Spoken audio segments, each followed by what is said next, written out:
Building Blue Collar. I'm Maya McGlynn, and today I'm stopping in at Burick's service station to talk to my host here, Michael Burick. Michael, thank you for letting me come and take a tour of the space today and find out more about what you do. Appreciate it. Thanks for being here. Yeah, so tell me first of all, you guys have been here for a really long time. It was the early 50s. My grandfather had moved up here from Ashley. He was a painter by trade. He bought the place then and learned on the fly how to fix things. And my father started working with him when he was 11 or 12. My grandfather ended up dying. My father had to return from college. He had gone for one semester at Temple for pharmacy school. Oh, wow. And came home and took the responsibility of his brothers and sisters and his mother. I got into it when I was probably 12, working on holidays, weekends. And back then, you wanted independence, even that young, financial independence. Yeah. So it wasn't necessarily to help take pressure off the family with bills, but just you wanted your own money for going to the movies or baseball cards or 100%. I was the candy same and way. soda. I actually went to the University of Pittsburgh and have an English degree, English literature, which had I known what I know now, I would have been here continuously and maybe further ahead. It's hard to say, but almost everyone I know, I'd probably say 60 to 70% are working in a field which their degree has no practical use. I've heard a lot of that. At all. Tell us like everything that you cover here.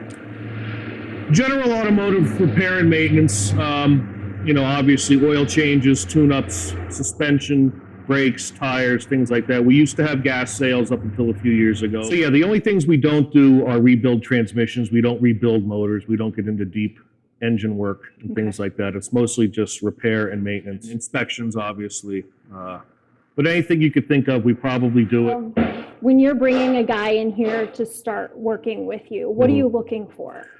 Number one, experience. Yeah. It's just such a necessity now.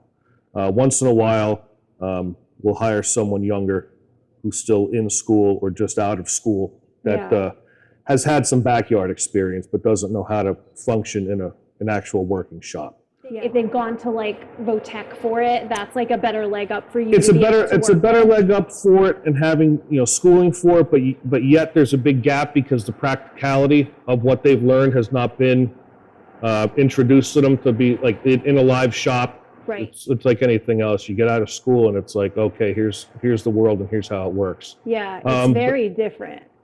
We do not see many young people in the industry anymore.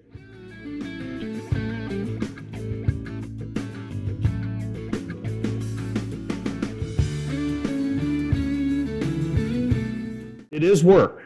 Yeah. Although there is a much greater demand on electrical and computer knowledge on diagnosing things, you still have to bust your knuckles to fix the car. It's interesting when you talk about like advances in technology. Some of that stuff, I would imagine over the years that you've been in business, like you're seeing things come into play now that maybe would have been really useful, so many years ago that kind of do make the process a little more streamlined. Certainly there is, and there's a lot of resources out there. There are services out there in particular that we use where it's a group nationwide of mechanics. And every once in a while you get a case where you just can't seem to get anywhere with it. Yeah. This is a bunch of tips from other guys and say, this is what we experienced with your same conditions. Yeah. And sometimes that's very helpful too. So it's like a community type thing, Yeah. and that's very helpful. We didn't have that back then. It's easier for estimating. There's software and programs to give you an estimator, a guide. In the day, there were no things like that. Yeah. Running a shop it's getting easier in that regard. Plus, information is power. We have complete records of everyone's services. They have access to it online. Yeah. We have services that remind people that via text message or email that something is coming.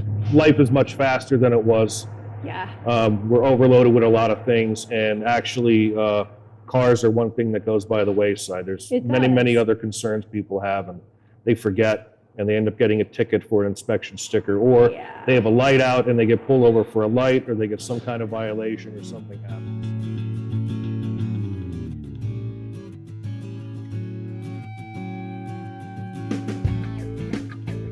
I'm curious, going back to like when you started out, you being 12, like, do you remember what was like the most intriguing thing to you about it? Like, what did you first dabble in to get It's interested? just being around the guys when I was younger, just learning how things work, how to do stuff, how to learn to do things yourself. You know, it was based changing oil, changing tires, things like that. I'm sure that's very satisfying, like to be able to Absolutely, kind of at take something the apart and put it back and together. put it back together, and aside from the job being complete and getting paid for it, but just saying, hey, thank you very much, and nice job, and the car is doing well.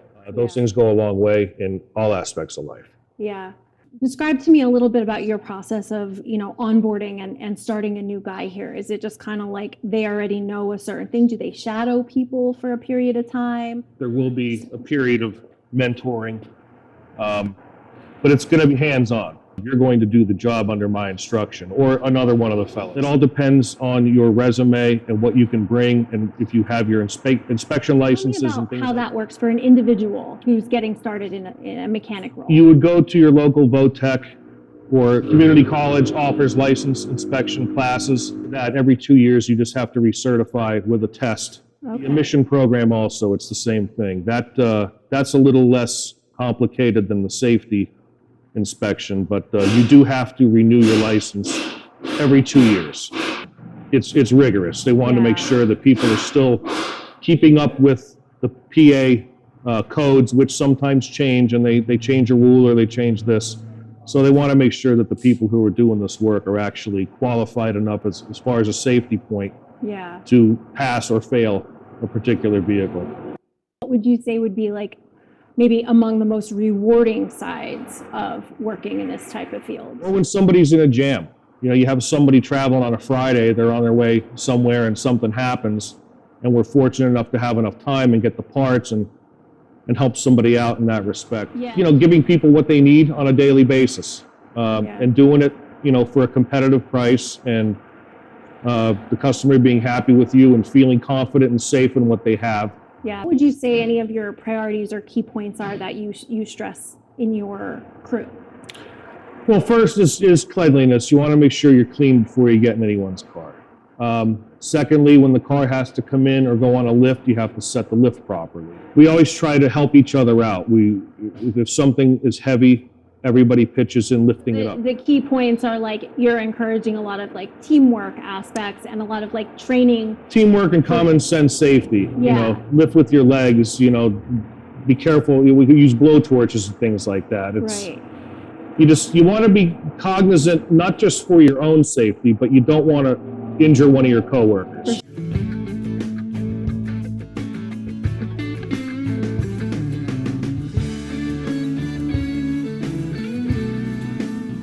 In your experience and what you see here, the older generations are very like welcoming and ready to share their expertise with the older guys. The older fellas, no, they're great. They've forgotten more. They've probably forgotten more than I'll ever know.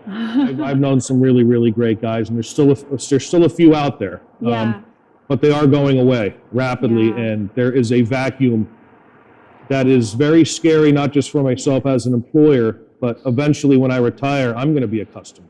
There's also a lot of money to be made in those industries. Absolutely, especially with the lower attendance in these tech schools, is that for fellas like me, I just turned 51. I could work until I just don't want to anymore. I will always be able to provide something of value. Right.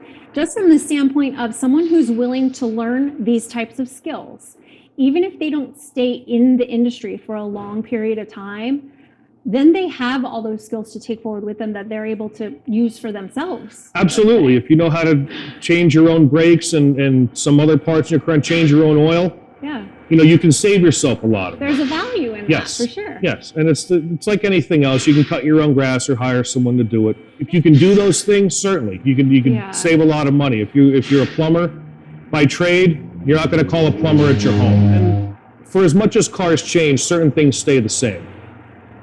There might be different systems developed, but a battery is still connected by 2 posts. It's always going to be.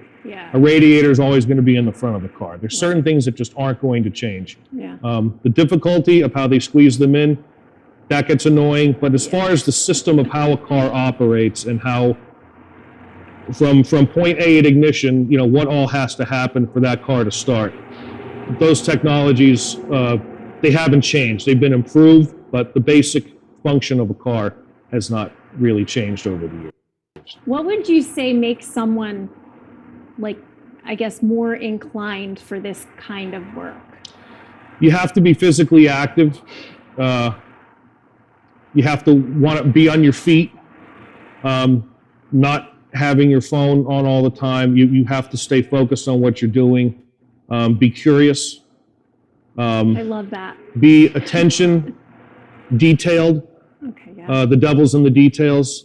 Right. It's not the size of the job. It's the finished product. Take pride in do things. It's the business golden rule. Treat a customer as you would want to be treated.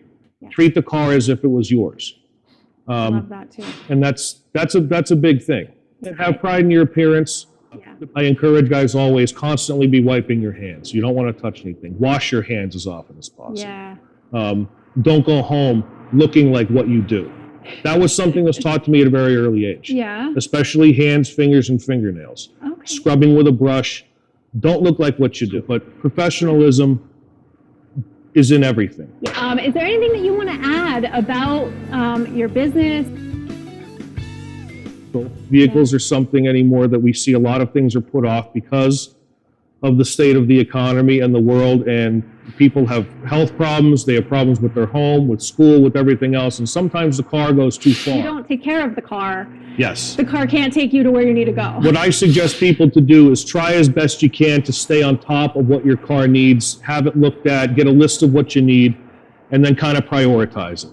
If it's required for an inspection, it is what it is. But if the car has a valid sticker on it and the car needs 5 things and it's going to total $2,000, let's break it up and see what's most important. Is it brakes? Is it exhaust? And then we'll kick the other down the line as much as we can. When you get some more money, we'll address this and address that. I like to do business that way. I don't like to just cripple people like that or offer them a credit card with interest-free payment. Those are all gimmicks that you're going to find in a lot of, especially dealerships and chain stores. I think it's really important that you bring stuff like that up, because it really showcases the mindset of a small business owner, of an independent owner. I find that we are all more inclined to work with our customers because we can relate in such a close way. Absolutely. We all have homes, we all have families, and inside of those two things, we all have our crosses to bear. Exactly. And sometimes it comes down where the car is just the stick that broke the camel's back. Let's do what you have to do now. Yeah. Once you get back on your feet or things turn around, we'll go and we'll address this.